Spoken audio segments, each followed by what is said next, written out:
পুরো বন্ধুরা, রোজ নামতে সুমনা নতুন একটা ভিডিওতে সবাইকে স্বাগত। আজকে ঘরেতে সেরকম বাজার কিছুই নেই, আর যেহেতু রোজা রাখছি তাই অল্পের মধ্যেই আজকে এবেলার মতো রান্না করেছি। তো দুপুরে এই যে দেখছো ছোটো হাঁড়িতে ভাত করেছি। আমার দুই ছেলে আর ওর পাপা খাবে, সে ডিউটি চলে গেছে হঠাৎ করে, এই জন্য বাজারও করতে পারেনি।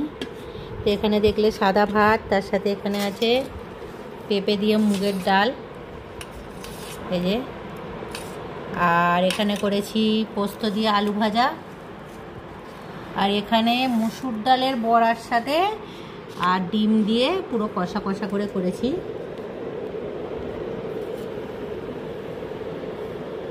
এই হলো আজকে একদম সিম্পল লাঞ্চের মেনু, কিন্তু মেনুগুলো খুবই টেস্টি। মানে আমার ছেলেদের ডিম হলে আর কিছু চাই না, তো মোটামুটি আজকে এই দিয়েই খাওয়া দাওয়া হবে, ওরা খাবে। আবার রাত্রিরে কী করা যায় পরে শেয়ার করব। টাটা।